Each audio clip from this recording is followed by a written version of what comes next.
at exactly 10:41 a.m. in the heart of a NASA-funded desert facility. Surrounded by cameras, skeptics, and engineers in suits, 22-year-old Riley Carter, grease on her cheek, ponytail tight, hands trembling, stepped up to a dead rocket engine. No one else could revive. Billionaire CEO Julian Cross smirked from the sidelines and said, "Go on then, impress me." 32 minutes later, the test chamber erupted with life and silence fell. But what Riley said next changed everything.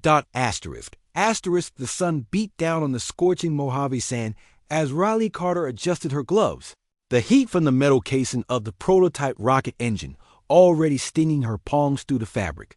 She didn't flinch. Not in front of the dozen engineers watching. Not with the cameras rolling.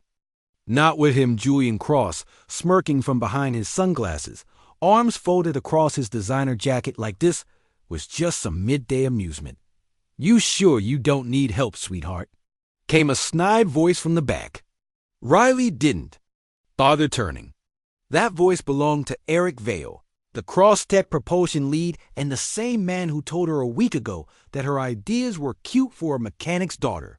She muttered to herself, "Keep your head down, Riley. Let the tools do the talking." Inside, she was on fire. A week ago, she was tuning up old Mustangs in her dad's rundown garage in Barstow. A week ago, she was invisible. But after a random customer dropped his souped-up electric truck off for repairs and Riley modified the drive system to boost range by 30%. He quietly made a call. That customer? A Cross-Tech board member. Now here she was, being challenged by the billionaire CEO himself. Julian Cross leaned into the mic and said, "This engine failed our last 4 tests. Our best engineers couldn't stabilize the chamber compression. You've got one shot, Miss Carter. Do your worst."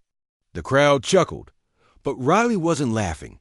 She crouched beside the massive engine's intake valves, inspecting the scorch titanium mesh, the cracked coolant lines, and the data readouts pulsing across the tablet in her hand. Her father always told her, machines don't lie, people do. So she listened. And what she heard terrified her. The vibration frequencies weren't just unstable. They were being misinterpreted by the diagnostic software. It wasn't a hardware issue. It was miscommunication. Like the engine was screaming and no one had been listening. She made no speeches, no grand gestures. She reached into her toolbox, pulled out a graphite recalibrator, rerouted the thermal sync conduit, and adjusted the feedback algorithm using a few lines of raw code. 32 minutes later, the engine roared to life. Everyone froze. Julian's smug expression faltered, his jaw tightening as the test chamber lit up in red and gold. Perfect thrust. No vibration anomalies. No faults.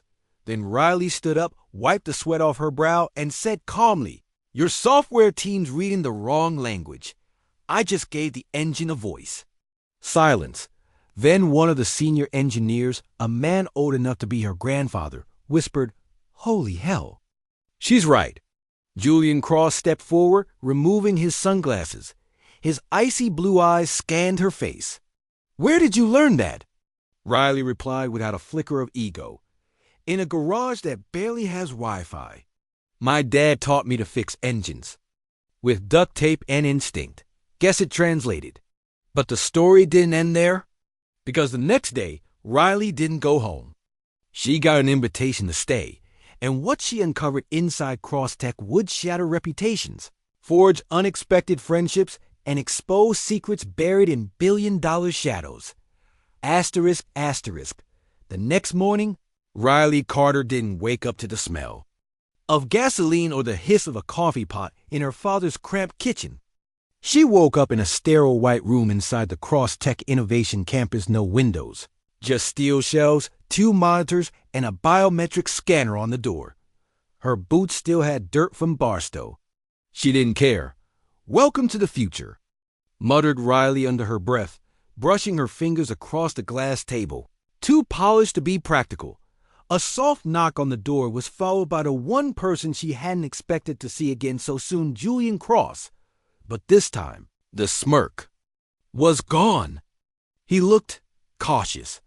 I wasn't sure you'd say yes, he said. I didn't, Riley replied coolly. You just never gave me a chance to say no, he chuckled, but it didn't reach his eyes. Fair enough. Come with me. There's something I want you to see. They walked down silent hallways lined with framed patents and glass-walled labs buzzing with activity. Riley noticed something strange. No one met her eyes. They turned a corner and entered a vault-like chamber. Labeled Peregrine X, inside, an engine 3 times larger than the one she fixed loomed on a rotating suspension platform. It looked beautiful and broken. Julian turned to her. This is the engine that's going to take us to Mars. At least, that's what the press thinks. But it's a disaster. The last test scorched the platform. 2 engineers quit. One had a breakdown. Riley walked around it slowly, her hands twitching toward her back pocket, instinctively reaching for a wrench that wasn't there. I brought you in because you see what the rest of them don't, Julian said. This machine doesn't need more money thrown at it. It needs someone who listens. Riley raised a brow. Why me? I'm not MIT. I'm not a tech prodigy. Julian's voice dropped lower. Because you don't think like us. Because when things break, you don't panic. You understand them. Riley stared at the engine, noting the scarring patterns on the ignition housing. You've been running the fuel cycle too rich. It's not the hardware. It's the mindset. Julian's jaw clenched, almost like the words offended him, but he nodded. She could feel it then. This was no longer a show. He wasn't using her to make a point. He was desperate, but what she didn't know was this. Someone else didn't. Want her there. That night, Riley returned to her room to find her tablet wiped clean. All her notes gone. And a message glowing on the screen. You don't belong here. Walk away. She stood there frozen, staring at the words. Her first instinct was to go back to Barstow. Let them win. But then she remembered the look on her dad's face the day she left, how he hugged her tight and said, make them eat their pride, baby girl. And don't come home with your head down. So Riley didn't run. She stayed up all night and rebuilt every single note from memory. Line by line. And at 6:03 a.m., she submitted her redesign for Peregrine-X. By 7 a.m. The senior engineers were in an uproar. By 9 a.m., Julian Cross summoned her back, and what he said to her then would change the game forever. ***, who gave you permission to rewrite our schematics? That was the first thing Eric Vale barked the moment Riley walked into the glass boardroom. His face was flushed, lips tight, and hands clenched around a printed copy of her overnight redesign. Every line, every correction was highlighted in red. Riley didn't flinch. Nobody. I didn't ask because no one was listening. The room was tense. Engineers, executives, and Julian Cross himself sat silent, as if waiting to see who would throw the first punch. Eric scoffed and slapped the papers on the table. This is reckless. She's a garage rat, not a systems engineer. Then how did she fix a propulsion fault your team misdiagnosed 4 times? Julian's voice cut across the tension like a blade. Eric turned red. Julian stood and picked up the papers. Her redesign lowers temperature output by 19%, smooths chamber resonance by 40%, and corrects a catastrophic feedback loop you said didn't exist. Explain that. Eric was silent. Julian turned to Riley. You just made yourself a lot of enemies. Riley met his eyes. I didn't come here to make friends, but deep down, it did hurt. She wasn't stone. She was human. And ever since she'd arrived, all she felt was tension, whispers, and stares that said, You're not one of us. Still. Julian backed her. You'll lead tomorrow's test. Peregrine-X is yours now. That night, someone cut the cooling systems in her lab. When Riley arrived the next morning, smoke was already seeping from the test module's vents. Cooling gel had leaked. Tools were missing. Her workstation was a mess, but she didn't break down. She stared at the wreckage. then calmly rolled up her sleeves, restructured the entire safety module from scratch, and got it up and running in. 3 hours dot as she worked. She felt a presence behind her. She turned expecting another critic, but it was someone new. A woman in her 40s, lab coat stained with coffee and graphite. "I'm Leah," she said. "Lead systems architect." "I've been watching." Riley wiped sweat from her forehead. "Great. Another judge." Leah shook her head. "No, I'm here to help. You remind me of someone. My daughter, she passed a few years ago. She was tough. Like you? People tried to tear her down too." That stopped Riley. ***, Leah stepped forward and handed her a flash drive. "This is a hidden diagnostic channel Eric never disclosed. It's why the engine kept failing. He buried it to protect his algorithms." Riley blinked. "Why are you giving this to me?" "Because kindness isn't weakness, and because the right person deserves to win." Riley took it, fingers trembling slightly. That afternoon, she uploaded the file, recalibrated the diagnostics, and stood in the control room as her version of Peregrine X powered up. This time, it didn't just roar. It sang. The thrust readings were clean. Stability, 100%. Temp variance, negligible. The machine trusted her hands. Julian turned to her, eyes lit with something close to wonder. "You've just resurrected a $900 million project from the dead." Riley swallowed hard. "And exposed someone who wanted it to fail." Julian's face darkened. "Eric?" She nodded. "You'll find traces in the error logs and thermal overrides. He sabotaged the engine and tried to erase me." Julian picked up his phone. "Then we're going to erase him." But Riley stopped him. "No, not yet.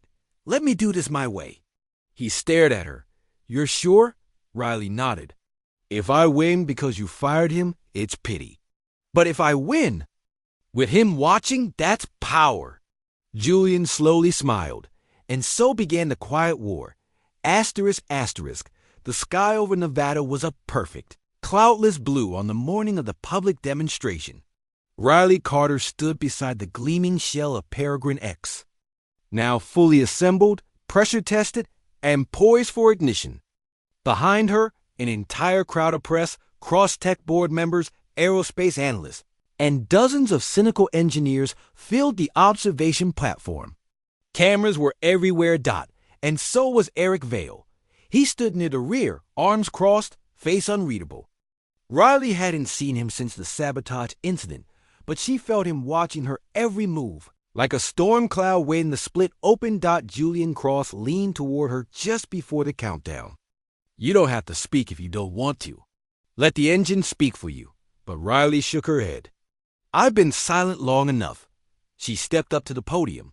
Her voice carried clear across the open air. "I wasn't supposed to be here. I'm not an Ivy League graduate. I'm not a legacy. I'm not the daughter of someone important. I'm just a mechanic's kid from Barstow who learned to fix things that shouldn't be fixable." A pause. Some murmurs. Cameras zoomed in. "I was brought here as a joke, a challenge. But this machine behind me, it's not a joke. It was broken, not because of physics, but because someone didn't want it to fly." Silence fell over the crowd. "I fixed this engine because I listened. I respected it. Something a lot of people here forgot how to do. Machines aren't egos. They're truth tellers." Then she turned to the control engineer. "Begin countdown. 5, 4, 3. Everyone braced. 2. The air shimmered with heat. 1. The ignition fired. Peregrine X roared to life like a phoenix rising, the earth vibrating beneath them as twin plumes of blue fire surged from the test bay. No shudder, no instability. Clean, controlled, unstoppable thrust. The readings were so perfect they bordered on unbelievable. Gasps filled the air. Reporters frantically jotted notes. One cross-stack exec was openly crying. Riley didn't flinch. She turned to Julian. "It's stable. You have your engine." And then she walked straight toward Eric. The crowd parted. Cameras followed. Everyone was watching now. Riley stopped just a foot away from him. You tried to humiliate me. You tried to erase me. You risked the failure of a national mission because your pride couldn't handle being outdone by a girl who learned engineering in a broken garage. Eric's face tightened. You think this industry will take you seriously now? You're a novelty act. They'll praise you, then forget you. No, Riley said, loud enough for everyone to hear. They won't, because I have something. You never did the truth. She turned to Julian. You wanted him gone. Now you don't have to lift a finger. Julian looked at Eric. Effective immediately, you're relieved of all duties. Your passcode access is revoked. Security will escort you out. Eric opened his mouth, but before he could speak, a security guard placed a hand on his shoulder. As he was led away, Riley turned back to the crowd. This wasn't just about a rocket. It was about giving a voice to the unheard. And I'm just getting started. The room erupted. Not in claps yet, but stunned silence, shifting into murmurs of awe. Later that evening, Riley sat alone on the edge of the Cross Tech campus rooftop, dangling her boots off the edge, sipping a lukewarm soda. She didn't hear the footsteps until Julian sat beside her. You burned the place down, he said with a wry smile. She smirked. And you didn't stop me. He looked out over the horizon. You know, I started this company believing talent would always rise to the top. But somewhere along the line, we made it a fortress. We forgot the garage kids. The ones who don't speak our language but build it. Riley glanced sideways. So what now? Julian handed her a folder. Inside was a badge. A black and silver cross-deck access card. Her name, her title, Lead Systems Architect, Project Peregrine X. I don't want a title, she said quietly. I want change, Julian nodded. Then help me burn the old world down, brick by brick. She stared at the badge. For the first time in her life, she didn't feel like a guest. She felt like the damn architect. ***. 2 weeks later, Riley Carter drove a matte black Cross-Tech electric truck straight into the dust-choked lot of her dad's garage in Barstow. The same cracked sign hung above the rusted bay doors. Carter and daughter, engines that last. Her father, Joe Carter, was under the hood of an old Chevy, sleeves rolled up, hands stained with oil like always. He didn't even look up when the engine idled to a stop. You're back, he said simply, voice rough as gravel. I brought something, she replied, stepping out in boots and a navy blue Cross-Tech jacket that still smelled like ozone and ambition. Joe finally looked up and froze. Her eyes sparkled. They made me lead architect. Peregrine X is mine now. He wiped his hands on a rag and walked over. Damn proud of you, kid. But Riley wasn't smiling. She opened the truck bed and pulled out a heavy briefcase, unlatched it, and opened it to reveal a thick set of legal documents. What's all this? Proof, she said, that Cross-Tech used some of your old engine schematics from the journals you submitted 22 years ago. Joe blinked. I found them in the archives, Riley said, filed under experimental discards. They used your pressure displacement model, refined it, patented it under someone else's name. His voice cracked. I thought they threw them out. No, Dad, they stole them. And now they're giving them back under your name. She handed him a second envelope. Inside, a letter signed by Julian Cross. Full acknowledgement, formal apology, retroactive credit. Joe stared at it like it might vanish. They're putting your name on the wall of engineers at headquarters, Riley said. Starting tomorrow. Tears welled in his eyes. He laughed just once. You did this.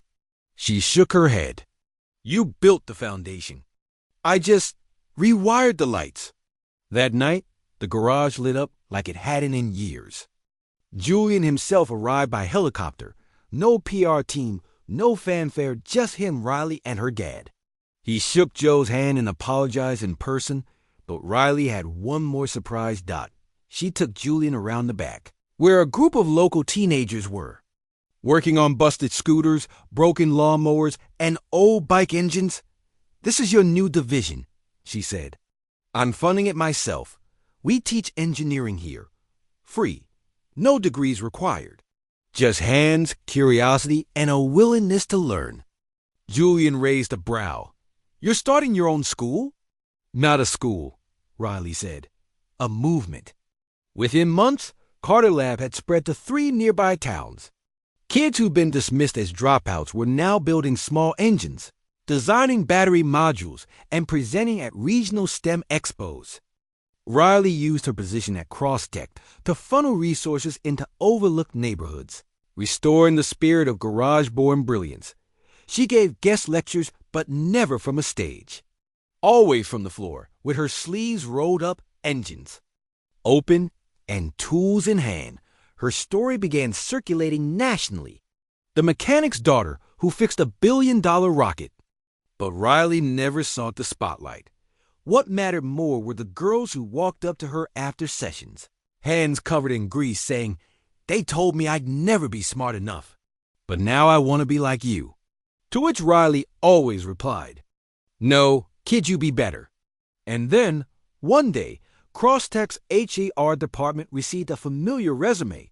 Eric Vale, stripped of his credentials, humiliated, trying to claw his way back into the world he tried to gatekeep. Julian forwarded the email to Riley. Her response? Don't block him. Let him see what we built without him. That was the true revenge. Not yelling. Not payback, but building a world so good it made the old one obsolete. And years later, when Peregrine X launched from Kennedy Space Center with R. Carter engraved in silver beneath the engine, millions watched in awe, but back in Barstow Joe, Carter sat in a folding chair outside the garage, holding a cold soda, watching the rocket flare across the sky, whispering, "Go, baby." Burn brighter than all of them,